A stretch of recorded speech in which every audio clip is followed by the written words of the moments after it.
Boa noite, pessoal. Estão me escutando bem aí? Então a gente vai dar início aí à nossa live, né, dentro do projeto do Departamento de Ciências Contábeis da Universidade Federal de Sergipe. É importante a gente entender, né, que esse projeto faz parte, aí já é a sexta live. Eu, como professor do departamento, estamos ingressando aí nesse momento para discutir também variáveis, né, da estrutura contábil diante desse momento de Covid. Eu estou aqui com a professora Vanessa, né? A gente vai iniciar a live. Desde já eu agradeço a participação dela na estrutura da nossa live. Acho que ela está se conectando aí. Então, como eu estava falando, né? Boa noite a todos, sejam todos muito bem-vindos. A gente está dando início à sexta live do nosso departamento, né? Departamento de Ciências Contábeis da Universidade Federal de Sergipe. Esse projeto das lives visa a gente, né, tá no momento de discussão, de avaliação das variáveis contábeis na questão econômica. E aí a nossa live de hoje ela visa discutir exatamente variáveis do panorama, né, da Covid nas demonstrações contábeis. Então, como as empresas no Brasil estão discutindo essas demonstrações, como a ciência contábil está refletindo essa posição. E de antemão, né, gostaria de agradecer à professora Vanessa pelo convite que foi realizado e ela de prontidão aceitou, né? Vanessa e eu, a gente já tem uma estrutura, uma condição de amizade aí de longa data. Tive a honra de ser professor dela inicialmente na universidade, não que eu seja muito velho, mas que a gente começou cedo a dar aula, né, Vanessa?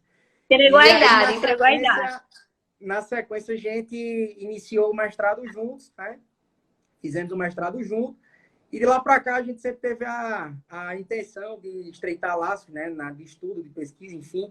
E aí esse momento de pandemia não podia ser diferente. Eu acho que a gente não pode parar, né? A gente tem que discutir variáveis, fazer esses bate-papos e principalmente que esses bate-papos eles façam com que os nossos alunos, né, os nossos colegas de profissão, nossos clientes, enfim, toda a estrutura que se relaciona com a contabilidade comece a entender essas variáveis e o principal é compreender como a contabilidade está no nosso cotidiano, né? Como a contabilidade hoje reflete a situação econômica. Então, eu gostaria de passar a palavra para a professora Vanessa, agradecer desde já pela participação dela. E aí, professora, fica à vontade para iniciar a sua apresentação também. Boa noite a todos. Tá me ouvindo bem? Sim, sim. Tá me ouvindo bem, né? Então, eu queria agradecer ao professor Egon pelo convite. É a primeira vez, né, que eu estou aqui no meio digital, realizando uma live, mas eu fiquei muito feliz de você ter lembrado de mim, ainda mais para discutir uma área da qual eu gosto muito, né, que seria a questão das demonstrações financeiras. E eu acho, como você bem falou, que é muito interessante a gente debater nesse momento o impacto que essa pandemia vai gerar, né? Porque muito se diz do impacto da pandemia nas situações econômicas da empresa. Então, a gente precisa, se está afetando a situação econômico-financeira, está afetando as demonstrações financeiras também. Então, nós, como contadores, precisamos ter ideia de quais serão esses impactos e como eles vão gerar aí mudanças dentro das demonstrações financeiras. Então, mais uma vez, obrigada pelo convite. Não, perfeito. Então, dando início à nossa estrutura, né, de live, de bate-papo, né, a gente vai discutir aqui 4 áreas temáticas, né? Então, vamos apresentar como é que vai ser a estrutura do nosso bate-papo. Inicialmente, a gente vai dar uma breve explanação sobre o panorama das normas atuais, né, das medidas provisórias, das estruturas de discussões que o nosso Conselho Federal de Contabilidade, juntamente com a CVM, a Comissão de Valores Mobiliários, que regula o mercado de capitais, e como esses órgãos eles sugerem, eles determinam, né, a própria União determina que o contador faça as demonstrações e quais estruturas devem ser levadas em consideração.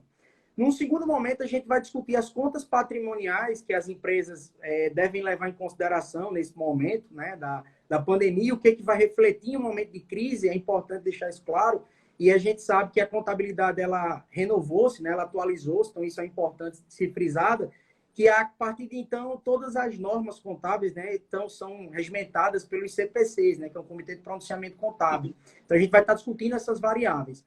E aí também vale enfatizar, ressaltar aqui no nosso bate-papo, que o pessoal que também não é da área contábil, é importante entender um pouco do que a gente vai discutir, talvez alguma linguagem seja até mais técnica, mas aí eu peço que vocês tenham paciência, mas a gente vai entendendo aos poucos que a informação contábil ela é importante para toda a sociedade, né? Nesse momento de crise, de pandemia, e as organizações, sejam ela pública, privada, entidade sem fim lucrativo, cooperativa, associação, ela vai usar a informação contábil. Então, qualquer investidor, qualquer credor, qualquer pessoa que se relacione, colaborador, ele vai precisar da informação contábil. Isso é importante. Então, por que discutir contabilidade nesse período? Porque é uma ciência que vai ajudar a tomar decisão, por exemplo, qual ação comprar, qual ação não comprar, enfim. Então, são variáveis que vão subsidiar a tomada de decisão. Então, no segundo momento, a gente vai discutir essas contas que vão ter impacto junto com os comitês de pronunciamentos contábeis. E, por fim, a gente vai estar discutindo exemplos. Então, a gente já tem aí cerca de 12, 15 empresas que já publicaram ITR, já publicaram demonstrações contábeis. E essas ITRs a gente vai discutir aqui o impacto delas. Então, como é que o cientista contábil vai falar a linguagem dos negócios para o usuário. Lembrando que a gente, na contabilidade, tem dois usuários, usuário interno e usuário externo. Então, a gente vai discutir variáveis que vão permear o interno e o externo ao mesmo tempo. E é importante frisar isso, principalmente porque essas variáveis elas vão ajudar, né, no processo de entendimento das mudanças e da situação atual que a contabilidade vai nos ajudar a tomar e entender. Então, começando pela estrutura, né, de forma rápida, a gente tem que ter um entendimento, porque, de fato, tem uma questão de um tempo. Inicialmente, quando dia 12 de março, né, a OMS declarou a pandemia, o Conselho Federal de Contabilidade ele já instituiu, né, ele colocou uma notícia em que ele disse, contadores, vocês precisam avaliar algumas determinadas premissas, algumas determinadas interpretações que a contabilidade vai ter que levar em consideração no momento de crise. Então, a gente vai discutir especificamente, no segundo momento, essas premissas todas dos CPCs, das normas contábeis. E aí, o que acontece? A gente sabe que na estrutura, a CVM ela também tem um papel importante, né, primordial, crucial, na questão do mercado imobiliário, na questão das empresas que negociam na Bolsa. E aí a CVM, ela inicialmente também, após o CFC emitir essa norma, né, o Conselho Federal de Contabilidade, a CVM, a Comissão de Valores Imobiliários, ela fez uma circular 02, que também visou nortear os auditores, os contadores, as pessoas que negociam no mercado. Num terceiro momento, aí o governo federal, de fato, emitiu a medida provisória, que é a medida provisória 931, de 30 de março de 2020. Então, a gente sabe que as empresas da Bolsa, elas devem divulgar as informações pela Lei 6.404 até 31 de março do ano corrente, subsequente ao exercício concluído. E aí, nesse momento, a demonstração, né, a estrutura da demonstração contábil, ela tem que ser publicada até essa data. Mas vejam, se a gente está em home office, se as empresas estão fechadas, se a gente não pode circular, então, se tem algumas variáveis de dificuldade, o órgão regulador ele tem papel, né, no caso, a própria União tem papel fundamental de editar a medida provisória. Então, essa medida provisória 931, ela fez exatamente o quê? Aí a gente vai sintetizar de forma rápida aqui para entender. Ela disse o seguinte, a lei das sociedades anônimas, ou seja, todas as sociedades anônimas, capital aberto ou fechado, né? As cooperativas e as empresas de sociedade empresariais como um todo, que é regulada pelo Código Civil, elas devem ter mais tempo para fazer as demonstrações. Que demonstrações, Ego? As demonstrações de 31 de dezembro de 2019 e a demonstração de 31 de março. Então, essa medida provisória ela deu uma elasticidade no prazo. Mas por quê? Porque a gente está num momento atípico, um momento em que o contador ele tem que exercer toda a sua supremacia dentro da subjetividade das normas, de interpretar e de organizar isso aí. E aí, o que acontece nesse momento? Ficou dito, então, então essa medida provisória ela alterou todas as sociedades como um todo, seja cooperativa, seja sociedade anônima, seja sociedade empresarial, com um prazo maior. Além dessa questão do prazo, que aí ela deu 7 meses, então as demonstrações do ano passado podem ser divulgadas até julho, e as demonstrações de março, quem faz ITR, né, a informação trimestral revisional, pode fazer até 7 meses, então ficaria até outubro. Nesse contexto ainda ela disse, e as assembleias que as empresas façam, ela pode ser feita de forma à distância? Pode, desde que seja realizada na mesma cidade da sede da empresa. Então, pode fazer também assembleias à distância, utilizando a tecnologia. exatamente por um momento atípico.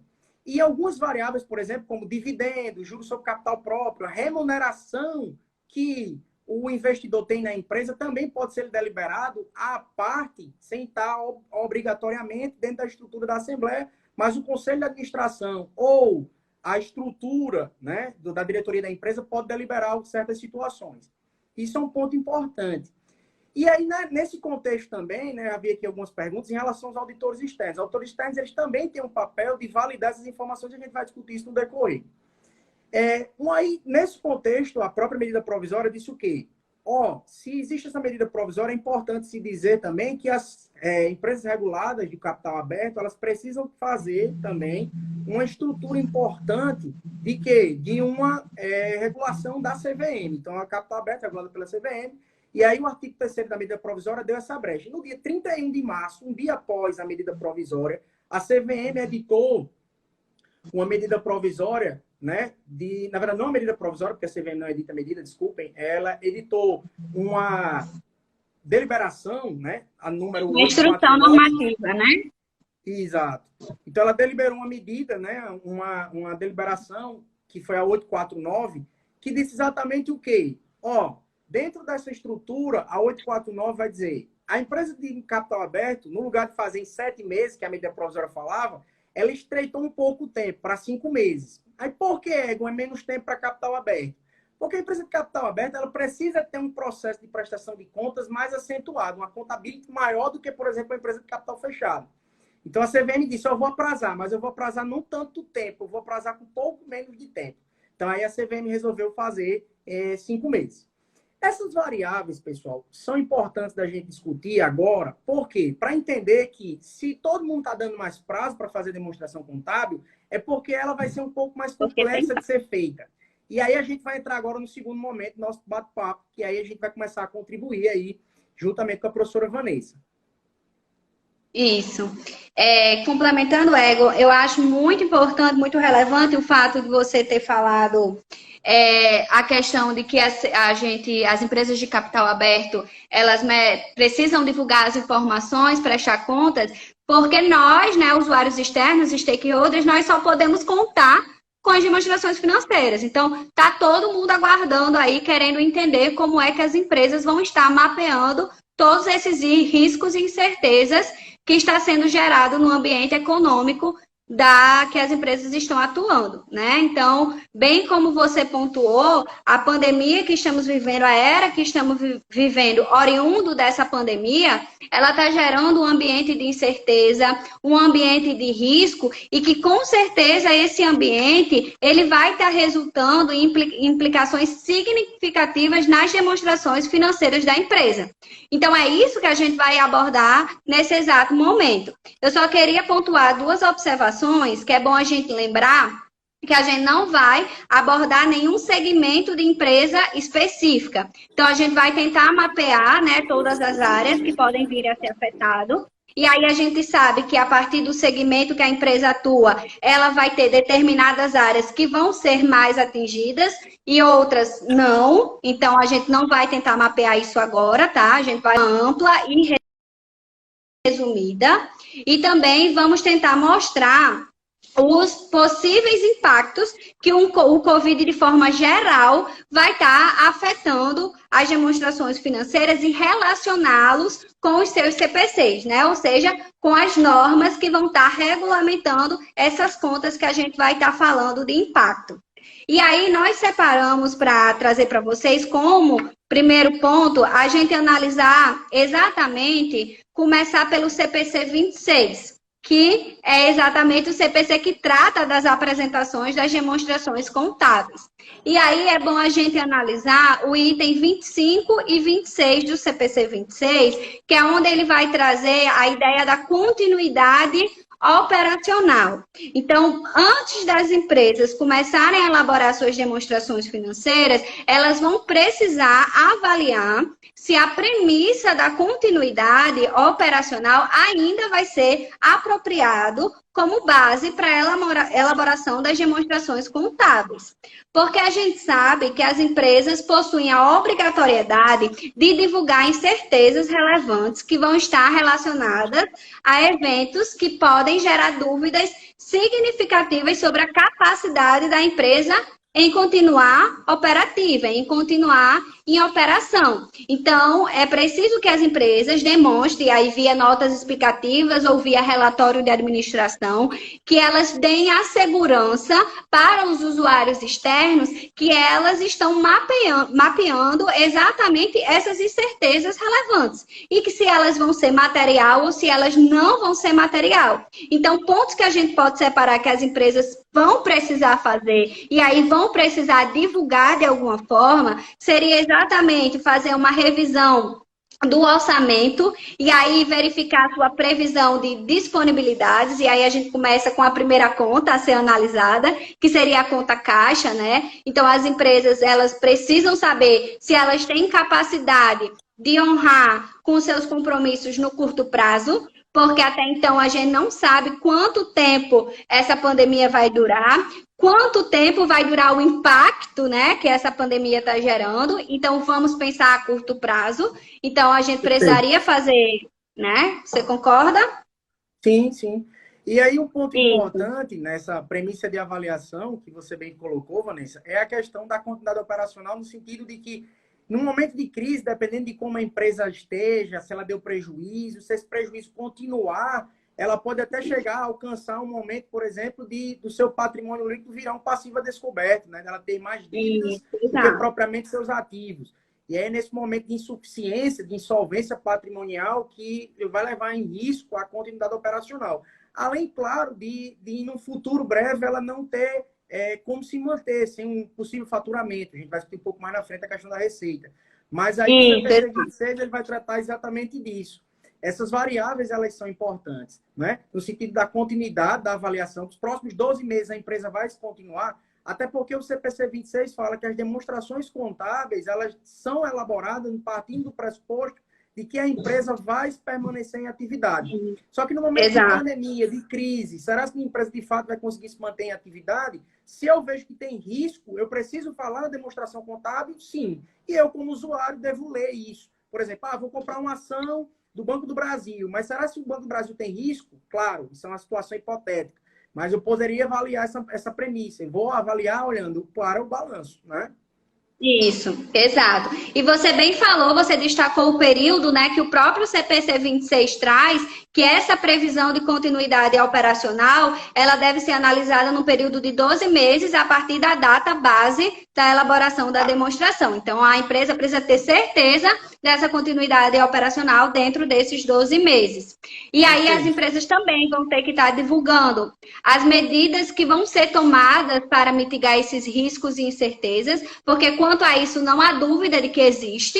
Então, a gente quer entender como é que a empresa vai estar se protegendo ou agindo. A gente quer saber também como é que a empresa vai estar gerenciando sua liquidez, porque aí a gente vai ver que essa liquidez vai ser muito importante para outras contas, que a gente vai falar mais lá na frente, que vão sofrer impactos em relação ao ambiente econômico que estamos vivenciando. A gente também, a empresa precisa, de alguma forma, dentro das suas demonstrações contábeis, divulgar se vai precisar fazer o uso de fontes alternativas de financiamento, porque isso também vai ser importante, né? Que a gente tenha esse conhecimento. Então, eu acho que o primeiro ponto seria avaliar essa continuidade operacional. Porque, além desses pontos, como você bem falou, ela é uma premissa básica para a elaboração das demonstrações contábeis. A gente sabe que, se não houver a questão da continuidade, todos esses CPCs que a gente está falando, eles possivelmente vão sofrer aí alterações em relação aos registros, reconhecimento e mensuração.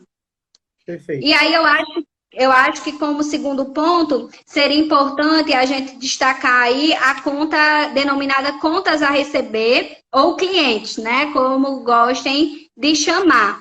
Com foco nessa conta, eu acho que a gente deveria dar o foco na questão da perda de crédito esperada, elencada aí no CPC 48. Então, a empresa ela vai precisar parar por um momento e aí ela vai precisar se perguntar: qual é o impacto da pandemia no meu contas a receber. Então, eu preciso avaliar se os meus fluxos de caixas futuros, meus fluxos de caixas de recebimento, né, que é os que vão ser gerados, eu preciso mensurar se dentro desses fluxos de caixas existe um risco de crédito. Porque a gente sabe que todas as empresas já trabalham com risco de crédito. Mas será que a pandemia provocou um aumento significativo nesse risco? E aí, se tiver realizado um aumento significativo, como é que eu vou levar isso para o meu balanço? Eu vou registrar mais perda, eu vou colocar mais valor lá dentro da conta perda de crédito esperado, ou eu só vou divulgar em nota explicativa como é que eu estou fazendo a mensuração desse risco de crédito. Então, a empresa vai estar se perguntando a todo momento o que é que ela o que ela deve fazer. Mas a gente sabe que vai ter impacto, né? E aí, tanto a gente quanto a CVM também sabe que aí no dia 16 de abril ela emitiu um ofício circular, né? Porque estavam muito se questionando no mercado como é que seria feita essa mensuração desse risco de crédito.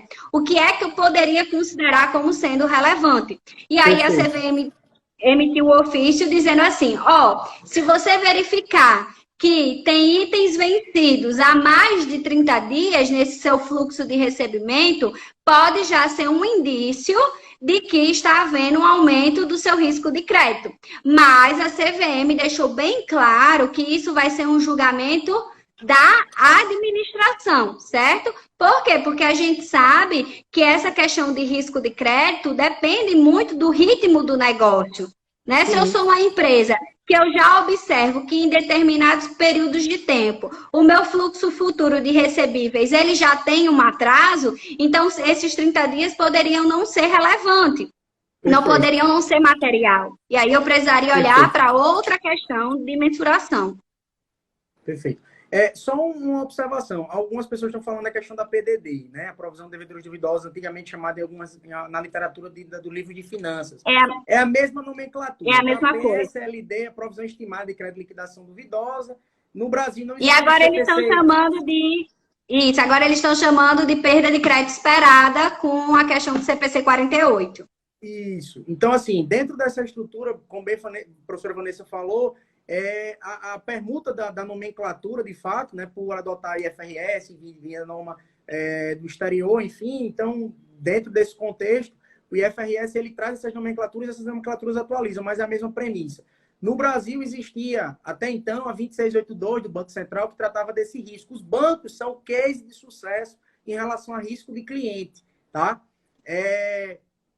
Então, eu acho que o áudio não está muito bom aí, não, mas vamos ver se dá uma melhorada. Falar mais perto. O meu também? Como? O meu também tá ruim? Não, eu acho que não.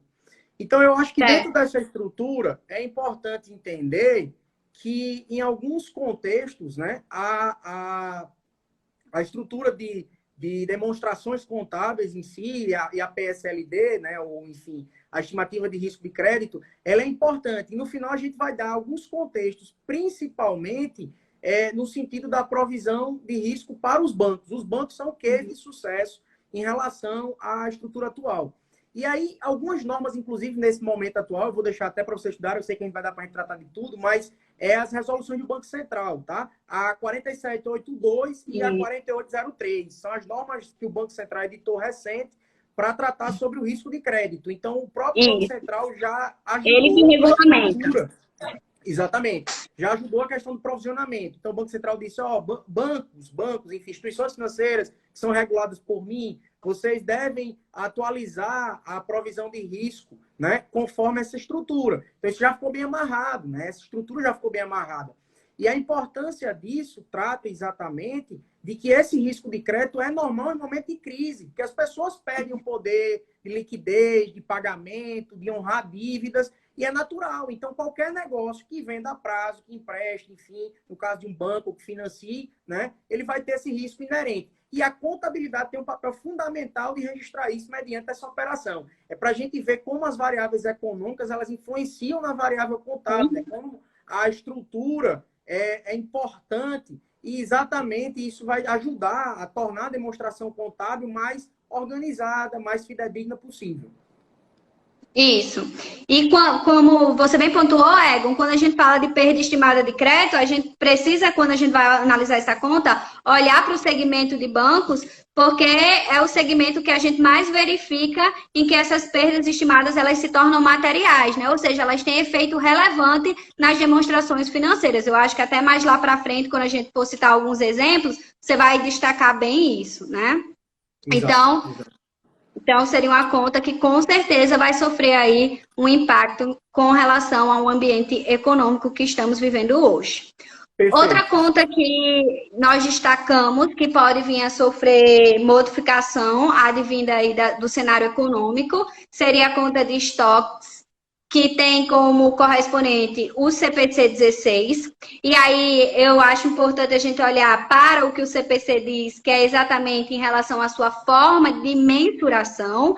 Então, a gente sabe que os estoques eles vão ser mensurados pelo menor valor entre o custo e o valor realizável líquido, em que esse valor realizável líquido vai ser o preço de venda menos o custo para a conclusão do ativo e menos os gastos necessários para realizar venda. Então, quando a gente olha para essa equação, a gente só enxerga variáveis que com certeza estão sendo impactadas pelo cenário econômico atual. Então, a gente vê preço de venda facilmente podendo vir a ser impactado, podendo se tornar menor devido aí uma diminuição no giro do estoque. Então, produtos que antes eu tinha uma boa saída, agora, por uma alteração na demanda do meu cliente, eu agora não consigo mais dar evasão nesse estoque, e aí, se ele passava 20 dias no estoque, ele agora vai passar 30, vai passar 40, e aí ele pode correr o risco de se tornar obsoleto, Perfeito. de não ter mais utilidade. Perfeito. E aí eu preciso... O item que eu queria chamar a atenção era a obsolescência, né? A gente sabe que no momento atual, dependendo do estoque, o meu estoque é perecível, né? O meu estoque tem validade. Imagine aí que eu tenho uma loja do Boticário, o perfume não está sendo vendido porque a loja do shopping não está aberta. E de repente o perfume venceu, enfim, danificou, ou eu tenho uma loja de roupa, a roupa saiu da moda, enfim. Então, são variáveis que o contador, a mensuração contábil, ela vai levar em consideração. Então, esse estoque pode gerar alguma perda. Se ele vai gerar alguma perda, certamente eu vou fazer um provisionamento. Então, é uma variável importante, né? É uma variável importante. Isso. Então, a gente pode ter aí a afetação do preço de venda por essas questões que a gente já demandou, né? Por questão de diminuição de giro de estoque, produtos com perto de vencer. A gente pode ter uma alteração de demanda dos clientes, que aí é o que está todo mundo estudando, né? Está todo mundo falando, será que quando passar a pandemia vai ter uma alteração no padrão de consumo? As pessoas vão ver que algo antes que ela utilizava como essencial, hoje não é mais, e aí eu vou modificar. Então, eu vou ter que mudar minha linha de produção, o que é que eu vou fazer? Então, a gente verifica essa questão de preço de venda, que pode ser afetado, e outras variáveis do valor justo, do valor realizável líquido, que sofreriam impacto seriam o custo para a conclusão e os gastos de realização para a concretização da venda. Então, a gente pode ter um aumento desses custos e desses gastos, porque agora a empresa se deparou com dificuldades de canais de distribuição. Então, existem alguns determinados, como você bem falou, o Boticário. Eu acho o Boticário um exemplo fantástico para te falar essa questão de canais de distribuição, porque pela primeira vez na história, o Boticário passou um dia com receita zero, que foi quando ele precisou fechar todas as suas lojas físicas. E eles não estavam preparados ainda para lidar com a inserção no meio digital, de incentivar as vendas. Então, enquanto eles estavam tentando aprender aquilo ali, eles tiveram receita zero em um dia. Então, qual será o impacto que aconteceu nisso, né? Então, tem essa dificuldade de canal de distribuição, a gente verifica a dificuldade de logística, a gente pode ter aumento no valor dos materiais, ou seja, das matérias-primas requeridas para que eu possa estar elaborando meus estoques. Eu posso ter aí também aumento do valor da mão de obra. Então, todas essas são variáveis que vão ser geradas a partir do ambiente econômico que estamos vivendo, devido à pandemia, e que pode sim ter um impacto direto na conta estoque a partir de uma perda por desvalorização desse valor. Perfeito. Só duas dúvidas aqui rápidas. Uma pergunta de Eliseu foi em relação ao ativo biológico. Ativo biológico ele vai ser mensurado a valor justo. Então, se tiver variação a valor justo do valor, vai ser proporcionado. Vou falar do valor justo. Perdas com valor justo. Mas o impacto da crise pode ser interessante nesse quesito, pode, porque o valor justo é um CPC que também vai ser levado em consideração, né? O CPC isso, 46, a gente vai falar sobre ele. O biológico CPC 29. Mas aí dentro dessa premissa, a avaliação a valor justo, você pode ter um bem, um animal, enfim, que se valoriza ou que se desvaloriza, o preço da arroba, enfim, conforme cotação. E aí também vai caber ajuste de ganhos ou perdas a valor justo desse ativo biológico. Em relação a uma dúvida... Porque depende muito de como você vai mensurar o ativo biológico, né? Porque eu acho que a pergunta que... Eu não cheguei a ver a pergunta.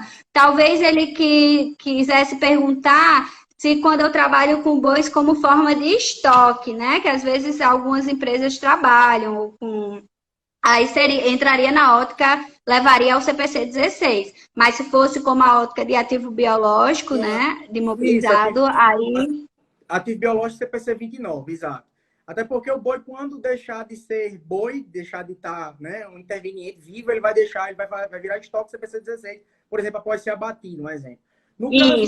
No caso da provisão, Vanessa, uma provisão reconhecida do estoque, ela poderia ser revertida caso esse estoque viesse a ser comercializado, enfim? O que você nos coloca em relação a isso, da provisão, do estoque? Foi a dúvida do Diego. Eu acredito que ele possa vir a ser revertido, nunca há valor maior, né? Voltar às condições de origem, mas eu não consigo identificar um exemplo específico e que isso possa acontecer. Que eu venha identificar que houve uma perda, né, no valor realizável líquido e que depois de um determinado momento esse estoque continua no meu estoque por um período e que ele se valorizou da hora para outra, né? Eu acho meio... não consigo visualizar. Perfeito. Mas então, acredito que poderia ser revertido caso, de fato, houvesse a probabilidade do benefício econômico futuro, a potencialidade... E que fosse mensurado com confiabilidade, né? Que a gente mensurasse com confiabilidade. Exato. Mas, assim, uma vez perdido, de fato, eu acho que não caberia reversão, né? Porque, de fato, você teria perda real desse estoque. Em relação ao imobilizado, vamos dar uma adiantada aí na outra próxima conta, imobilizado. A gente vai falar de imobilizado, mas é até bom a gente falar, quando a gente for falar, a gente vai falar de teste de recuperabilidade do imobilizado, aí eu volto nesse comparativo do estoque, certo? Para a gente tentar mapear aí essa pergunta.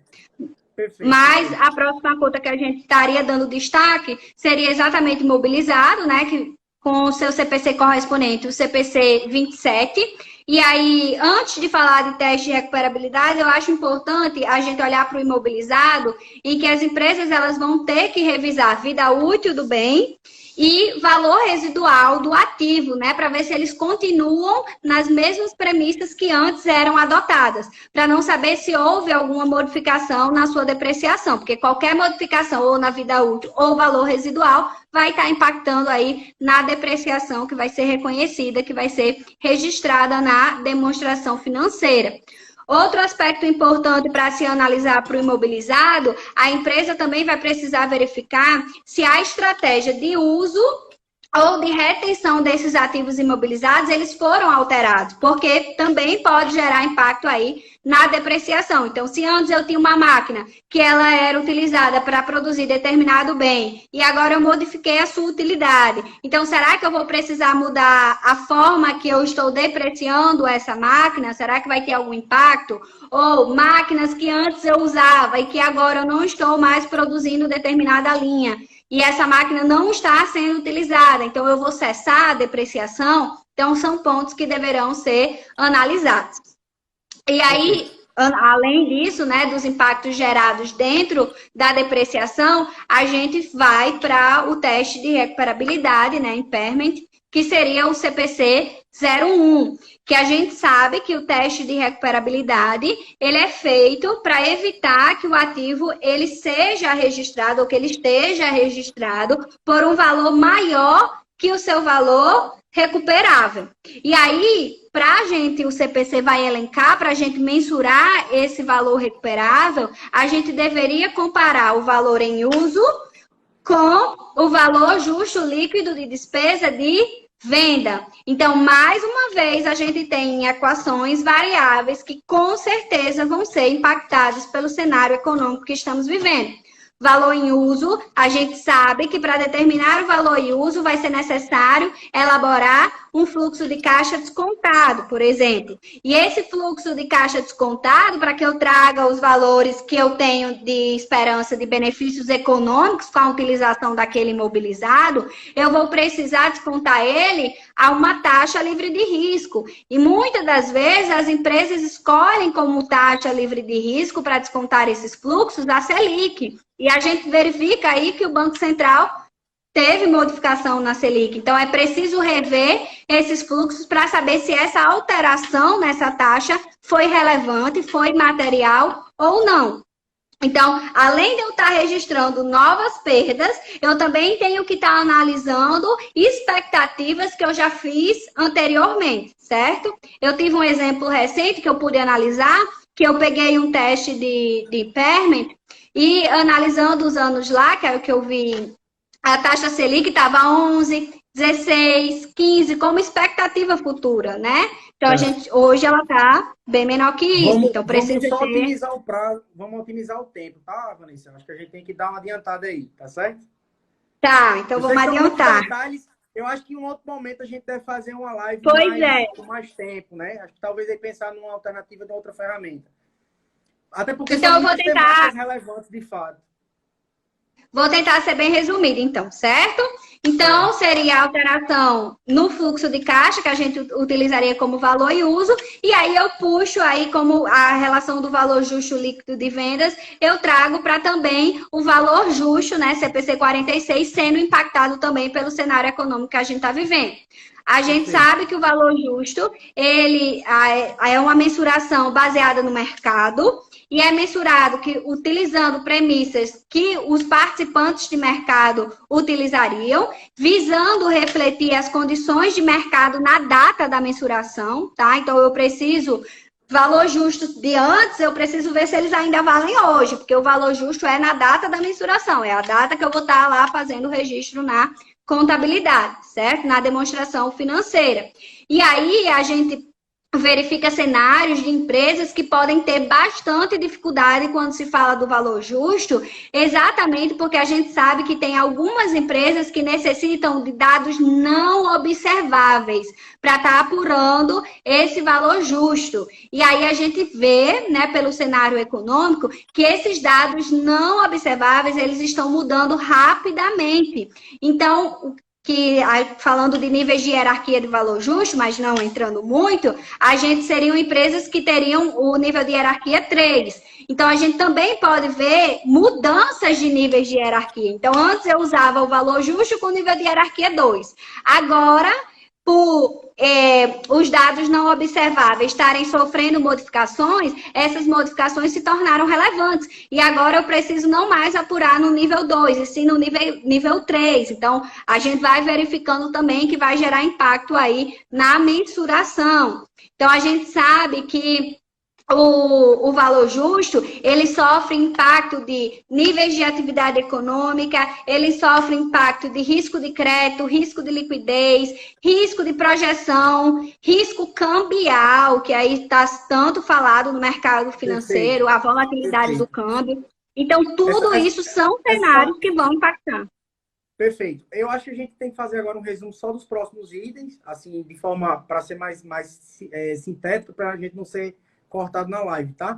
Em relação a outra variável, Vanessa, que aí você explanou muito bem, é a questão do câmbio, tá? E aí eu vou colocar um exemplo para vocês da Gerdau. Se vocês pegarem a ITR, a Informação Trimestral Revisional da Gerdau, vocês vão ver lá que boa parte do impacto dela, inclusive a Gol também falou isso, o impacto do CCL negativo, capital circulante líquido, a estrutura patrimonial dessas empresas, principalmente das que operam com operações passivas em câmbio estrangeiro, por exemplo, cotados a dólar americano, a gente tinha um dólar no final do exercício a 4,30 e agora você tem um dólar a 5,20 média. Então, 30% a valorização do dólar, né? A decadência do real frente ao dólar.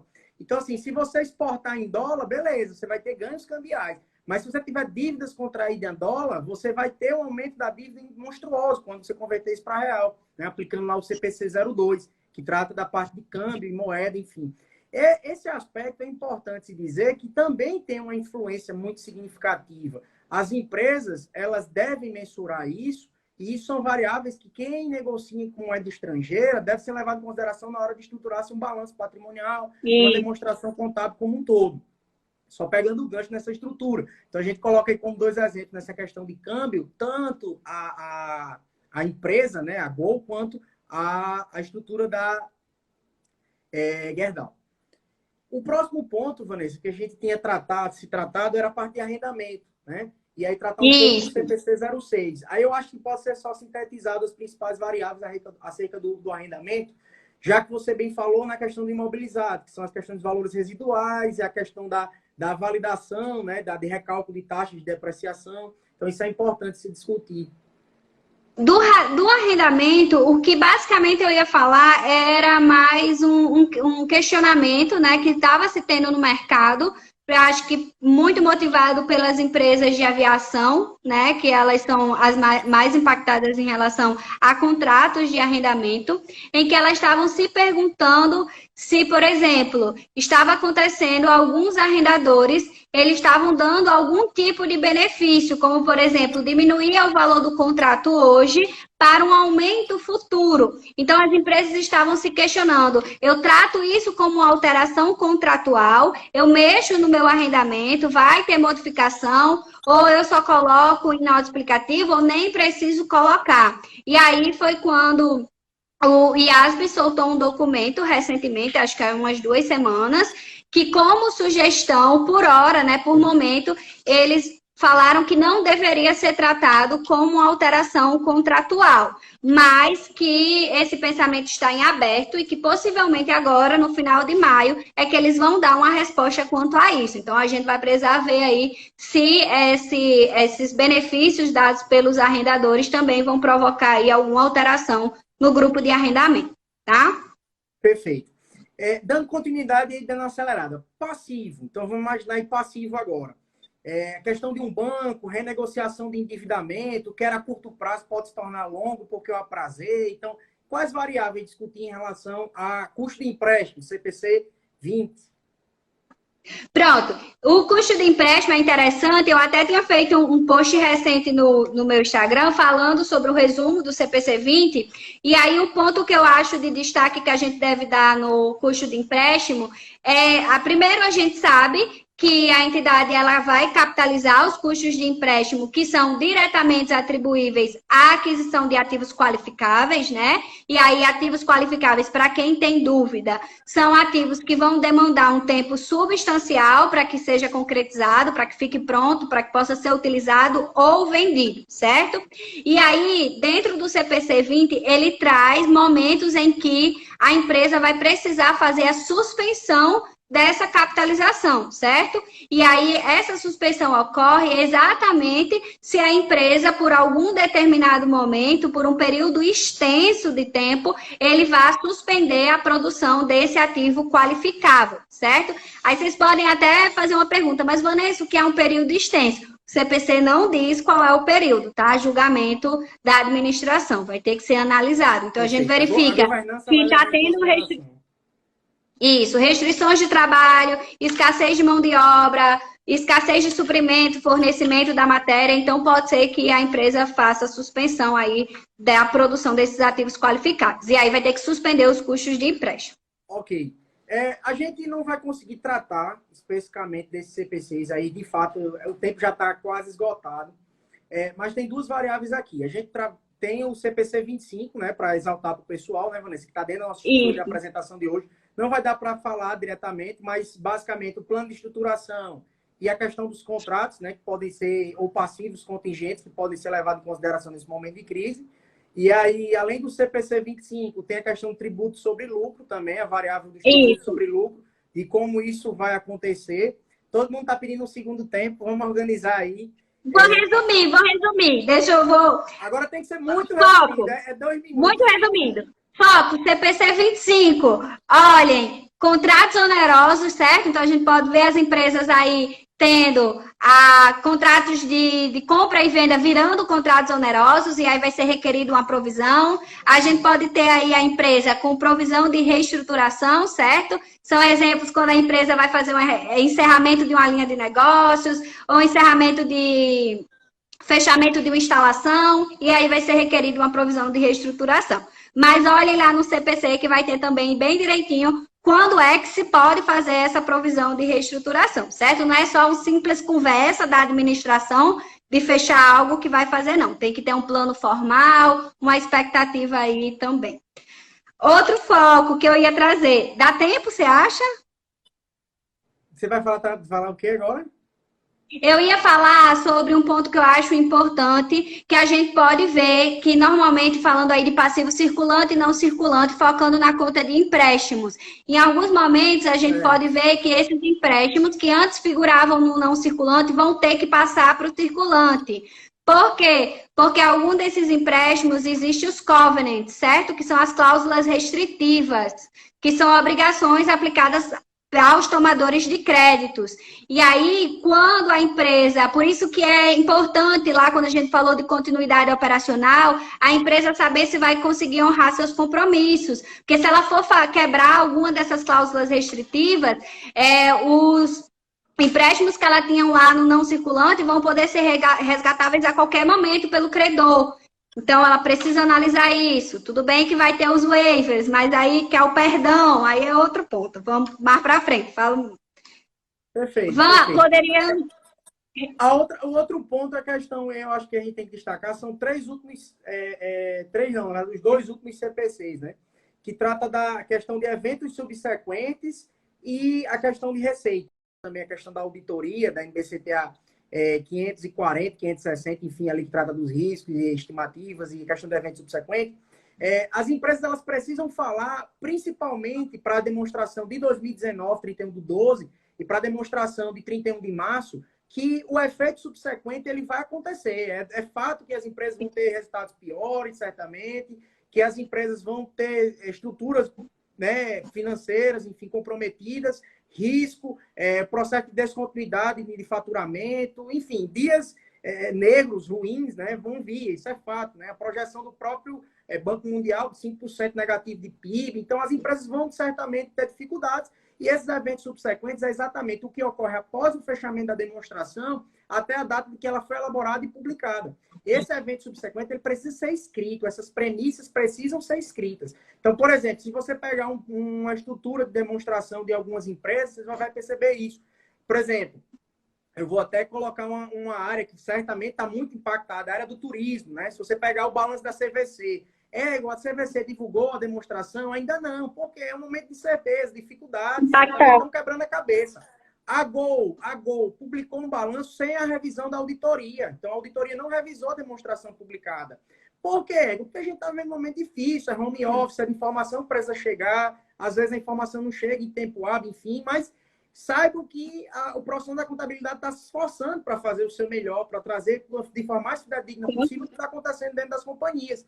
E eu acho que se alguém tem a dúvida se alguém tem a dúvida que a contabilidade é importante, esse momento aí veio para mostrar, né, o nosso valor, nosso real valor. Exatamente. Acho que nunca o contador trabalhou tanto, né? Chegar aí nos momentos finais, né, da nossa live. Aí, como exemplo, a gente não vai conseguir entrar de fato nos exemplos, mas eu quero só colocar algumas informações de exemplo. Então, por exemplo, na área bancária, eu quero estudar sobre isso, né? Inclusive, a gente coloca para vocês que a própria USP, né, divulgou aí, colocou um prazo para fazer artigos na área de Covid, economia, contabilidade, enfim. Então, por exemplo, quais empresas eu posso ver? Aconselho a área bancária, você já pode ver lá, por exemplo, Banco do Brasil divulgou, e a informação do Banco do Brasil, 2,1 bilhão de reais foi provisão de perda, com estimativa de perda de crédito de operação. Se você for ver, por exemplo, né? Banco Bradesco também teve perda. Se você pegar o Itaú, também teve perda. Se você pegar a estrutura, por exemplo, além do Itaú, Santander também teve perda. E uma coisa do Santander que eu achei bacana é que eles divulgarem nota explicativa que não vão colocar nenhum funcionário para fora durante o período de pandemia. Isso é interessante, né? Entra naquela questão da responsabilidade social. Outra empresa que a gente destaca, né, como a gente já falou, a Gerdau, Outra empresa que também é importante ser colocada, a BRF.